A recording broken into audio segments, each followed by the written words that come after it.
Hi అండి, అందరికీ నమస్తే. నేను మీ మేఘన. వెల్కమ్ బ్యాక్ టు మేఘనా డానియల్.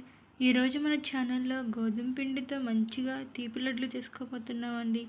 ఒక్కసారి నేను చెప్పినట్టు ట్రై చేసి చూడండి, చాలా బాగా కుదురుతాయి, ఆయిల్ అనేవి ఏమీ పీల్చకుండా.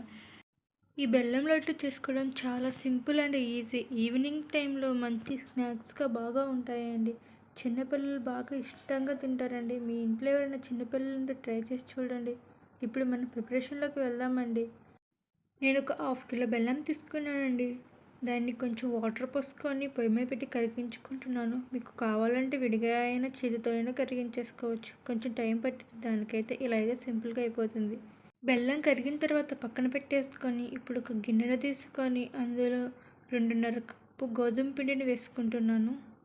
మీకు క్వాంటిటీ తగ్గినట్టు వేసుకోండి. నేను 2.5 కప్పుకి ఒక హాఫ్ కిలో బెల్లం తీసుకున్నాను. అలాగే ఒక స్పూన్ బేకింగ్ పౌడర్ని వేసుకున్నాను. కొంచెం చిటికెడు సాల్ట్ వేసుకున్నానండి. తీపి వంటల్లో సాల్ట్ వేసుకున్నాను అనుకోండి, చాలా టేస్ట్గా బాగుంటుంది. బేకింగ్ సోడా వేసుకోవటం వల్ల బోండాలు మంచిగా ఉబ్బి పొంగుతాయి. ఇప్పుడు వేసిన మొత్తాన్ని మంచిగా ఒక్కసారి ఉండలు లేకుండా బాగా కలుపుకుందాము. ఇప్పుడు యాలకులను కొంచెం దంచి వేసుకుందాము. అలాగే ఎండు కొబ్బరి తురుము కూడా కొంచెం మనం తురిమి వేసుకుందామండి. ఇవి వేసుకోవడం వల్ల బోండాలు టేస్ట్, ఫ్లేవర్ చాలా బాగా ఉంటాయి. ఇలా మొత్తం వేసేసుకొని మళ్ళీ ఒకసారి తిప్పుకుందామండి. మొత్తం పిండిలో కలిసేలాగా ఉండలు లేకుండా ఇలా తిప్పుకున్నాం అనుకోండి, బోండాలు అనేవి మంచిగా వస్తాయి. ఉండలు ఉండటం వల్ల బాగా రావండి. ఇలా మెత్తగా కలుపుకోవడం వల్ల బోండా అనేది మంచిగా వస్తుందండి. ఇప్పుడు మనం బెల్లాన్ని కరిగించుకున్నాం కదండి, ఆ వాటర్ని ఇప్పుడు పోసుకుంటూ కొంచెం కొంచెంగా మంచిగా కలుపుకోవాలి. ఇలా కొంచెం కొంచెం పోసుకుంటూ కలుపుకున్నాం అనుకోండి, పిండి అనేది జావ అవ్వదు, మనకు తెలుస్తుంది. ఇలా ఇలా కొంచెం వేసుకుంటే సరిపోతుందని. ఇలా కొంచెం కొంచెంగా వేసుకుంటూ మొత్తం పిండిని బాగా కలుపుకోవాలి. ఇలా బీటర్ ఉంటే బీటర్తో కలిపేసుకోండి, చేతితో అయితే చాలాసేపు పడుతుంది. ఇప్పుడు మొత్తాన్ని ఒక్కసారి వేసేసుకొని మొత్తం మంచిగా బాగా కలిపేసుకుందాము. మనం ఎంత మంచిగా కలుపుకుంటే బోండా అంత మెత్తగా స్పాంజీగా బాగుంటుందండి. ఈ బోండాల్లో పప్పు పెట్టుకున్న చాలా బాగుంటుందండి.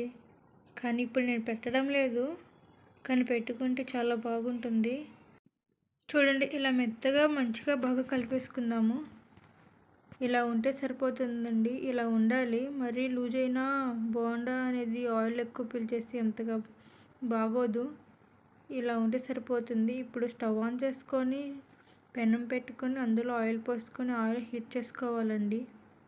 ఆయిల్ హీట్ అయిన తర్వాత తెలియడానికి కొంచెం పిండిను వేసుకుంటున్నాను. చూడండి, ఆయిల్ హీట్ అయింది. అది చూడండి ఎలా పొంగుతుందో. ఇలా హీట్ అయితే సరిపోతుందండి. ఇప్పుడు మనం బోండాలను వేసేసుకుందాం ఒక్కొక్కటిగా. చూసారు కదా అవి ఎంత మంచిగా బాగా పొంగుతున్నాయో. చాలా బాగా పొంగుతున్నాయి. మనం మెత్తగా ఎంత మంచిగా కలుపుకుంటే అంత మంచిగా పొంగుతాయండి, ఉండలు లేకుండా. ఇలా మొత్తం వేసేసుకుందామండి. ఇలా వేసేసుకున్న తర్వాత వెంబటనే తిప్పేయకుండా ఒక 2 నిమిషాలాగా తిప్పుకున్నాం అనుకోండి, బాగా ఉంటాయి. తీపి బోండాలు అనేవి అవి మాడటం లేదండి. తీపి బోండా అనేది కొంచెం బ్రౌన్ అండ్ బ్లాక్ కలర్లోనే ఉంటుంది. ఇలా మాడిపోతున్నాయని తీసుకోకుండా బాగానే ఉడికించుకోండి. మీడియం ఫ్లేమ్లో పెట్టుకొని ఉడికించుకోండి. ఈ బోండాలు ఈ కలర్లోనే ఉంటాయండి. గోధుమ పిండి కదా, ఇవి మాడటం లేదండి. ఈ కలరే ఇలా ఉంటుంది. మీడియం ఫ్లేమ్ పెట్టుకొని ఇలానే మంచిగా బాగా కలుపుకుంటూ తిప్పుకుంటూ ఉండాలండి.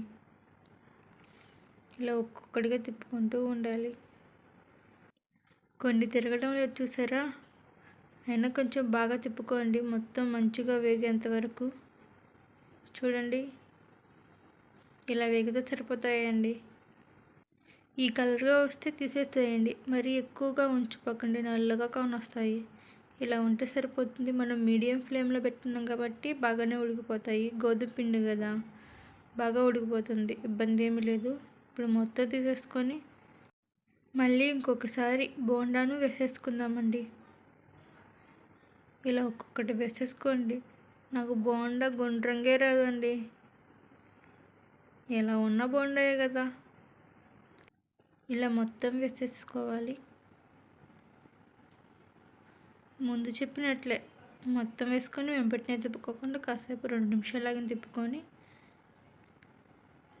మంచిగా వేగనిచ్చుకోవాలి. ఇవి కూడా ఇలా ఉంటే సరిపోతాయి. ఇప్పుడు మనం తీసేసుకుందాము. ఇలానే పిండి మీకు ఇంకా ఉంటే మొత్తం వేసేసుకోండి. నేను 2 వీడియోల వరకే చూపిస్తున్నాను. అంతేనండి, తీపి బోండాలు రెడీ అయిపోతాయి.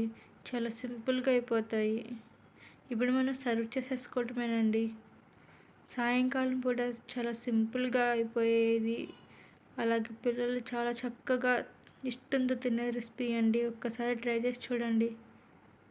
అలాగే ఈ వీడియో కానీ మీకు కానీ నచ్చినట్లయితే నా ఛానల్ను సబ్స్క్రైబ్ చేయండి, లైక్ చేయండి. మీకు నచ్చితే కామెంట్ కూడా చేయండి. Thank you for watching.